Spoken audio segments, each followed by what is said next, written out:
Hello, and welcome to this week's episode of The Hard Choice. Simple steps for showing up. My name is Brad Draper, and I am excited. I am elated.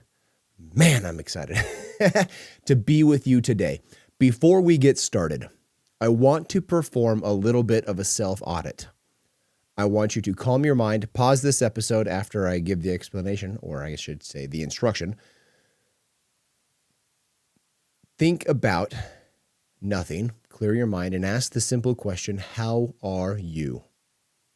How are you doing? Energetically, spiritually, emotionally, physically, how are you?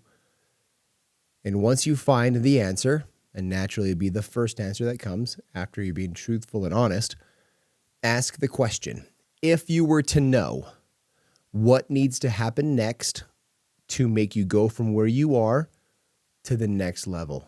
If you were good to great, not so good to good, whatever it takes to get to the next level, ask yourself, if you were to know, and say, if I were to know what needs to happen next for me to get to the next level. And naturally, the first response that comes to your mind will be the correct response. It is interesting that happens when you do this, truthfully. It is amazing what comes to mind and the actions that you take. Are you confident in yourself? Do you move forward in faith? Do you act aggressively with aggressive patience?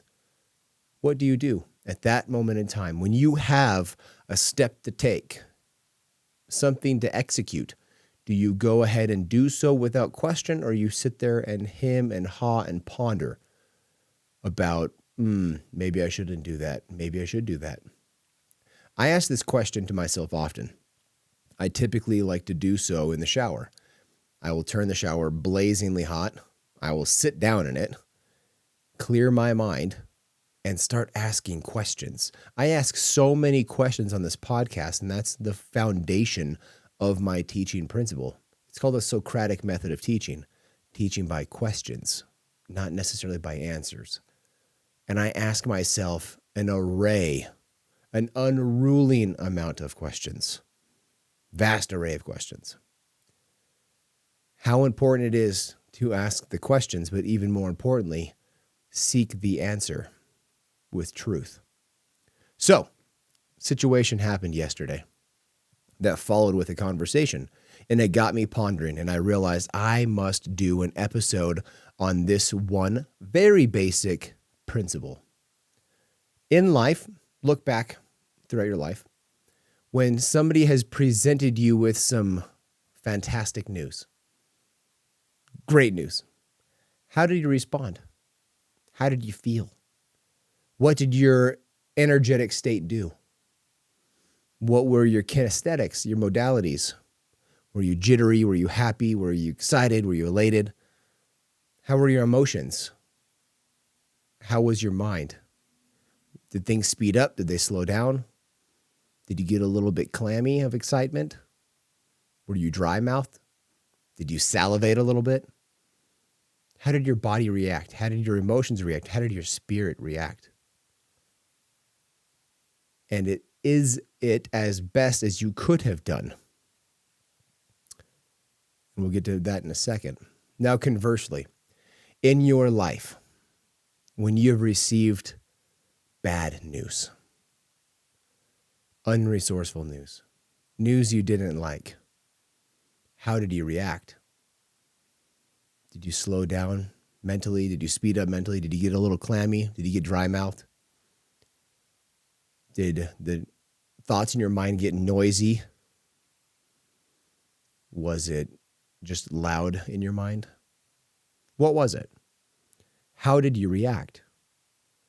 And was it your best and most optimal reaction? We'll go off the assumption that these were blindsides and not things you could pivot from per se. Something that blindsided you that you had to do a little bit of a reaction to. How did you react? So yesterday, one of my business partners calls me. We've been jumping through so many hoops with this company we are working with. Oh my goodness. They're making everything so difficult. But that's okay. He called me yesterday after jumping through hoops for almost 2 weeks with this company. He calls me and says, "Okay, dude, do you want the good news first or the bad news first?" And my very natural response, for those that know me, this is a fairly natural response from me. I said, "Bro, they're not good or bad. They're just simply news. Just tell me the news. What happened? What's going on?" And he proceeded to follow up with what needed to take place. He started with his quote unquote good news and then followed up with his bad news. And he said his good news with a somewhat happy, chipper tone, and he said his bad news in a somber tone. And then kind of this woe is me, let's kick the rocks attitude on the bad news. And what did we do? We got to work. This is the thing that you must understand. If you want to really level up in life, I'm talking really level up. I spend a lot of time with amazing humans that are extremely successful in what they do. And one of the things that I caught very early on is news. Things are things. Events are events.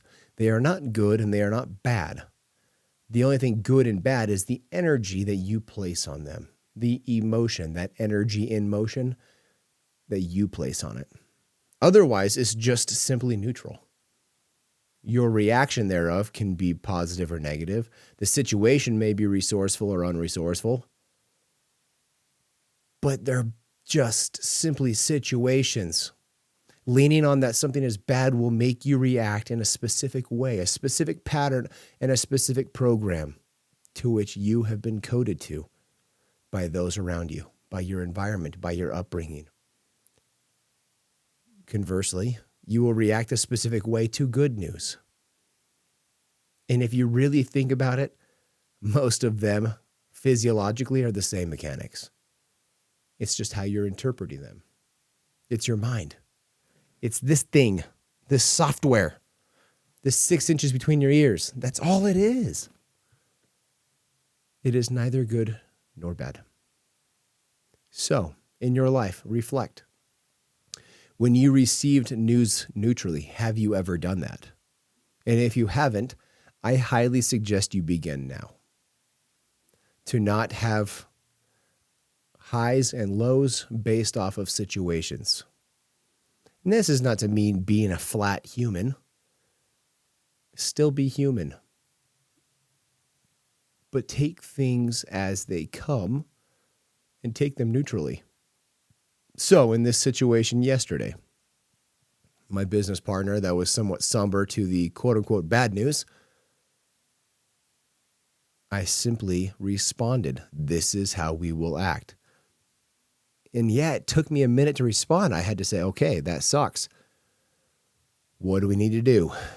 What needs to happen next, if you were to know, to move us to the next level? And I got the answer. Remember, the first thing that comes. So I called my wife and told her the situation and said, "This happened, and this is my plan of attack. Do you have anything else to input?" If you have not caught on, I include my wife in everything. Is my wife a part of our business? Technically, no. But energetically, absolutely. I take her advice with everything, even though she has no idea what I'm doing. No clue. I tell her, she hears me, but she doesn't know what I'm saying. She doesn't need to know. She's a perfect sounding board. She is somebody with no preconceived ideas or thoughts about the given situation, about what we are doing with the business, my partner and I. So she's neutral. She is not energetically driven. She just sees them as they are. I highly suggest you have somebody in your life. I highly suggest you go to your wife and you ask for her opinion in things with business. If you've never done this, you probably should preface it a little bit. But if you have done this in the past, I suggest you do it more. Many things that my wife comes to me with may or may not work. Sometimes they do. Sometimes they're fantastic ideas. And sometimes they just don't work because of the situation at hand. However, she gives me a different frame to think from. And with that different frame, the answer comes. So she indirectly solved the problem. All of this comes from having a neutral state in your life. How has being flat emotionally blessed you? How has it benefited you? Your mind can think clearly. Your thoughts can be smooth, not scattered. You can think coherently. You can think calmly in the calamity. This is one of those imageries of your mind where there's a storm brewing around you, but you're standing perfectly still and at peace. Because the storm does not affect you. You affect the storm. You cast influence on the storm. When you allow things to be neutral, you must find neutrality in all things. Be excited for stuff, of course. But you should refrain, and you may refrain, from using the terms good things and bad things. If you must, you can say resourceful things, things that bring you resource, or unresourceful things, things that do not bring you resource. But classifying them good or bad, positive or negative, that doesn't exist. Negative is the opposite of positive, right? Or is it the lack thereof? Poor, rich, are they opposite? No, they're not. Poor is the lack thereof being rich. It's a gradient scale. It's all levels of rich. It's all levels of good. It's all levels of positive, if you choose to see it that way. It's like light and dark. Darkness doesn't exist. Light exists. Darkness is the absence of light. It's not like you can harness darkness. You can harness light though. Photons. That's a physical thing. Darkness is the absence of photons. This is where classifying good and bad gets into the metaphysical. Gradient scales. When you stop seeing things as polar opposites, as dichotomies, you start seeing them as gradient scales. You'll see it everywhere. White and black. White is just the absence of black. They're everywhere. But I want you to really take the time to sit down and think about neutrality in all things in your life. When situations come at work, with your family, with your kids, with your wife, with your friends, at church, whatever it is, take it neutrally. See how you respond. See how the physical mechanics react in your body. And watch yourself make better decisions. It's kind of a thing of magic. Have this conversation with your friends and your family. Continue talking about it with yourself. Think about these questions that I've posed during this episode. Watch your life change as you implement neutrality in all things. Converse with me. Leave me a comment on socials. My handle is Mr. Brad Draper. Leave me a review on Spotify, Apple, iHeartMedia, wherever you listen to this thing. Like this thing, subscribe to it, download it for future listenings. Until next week, I love you guys. Bye.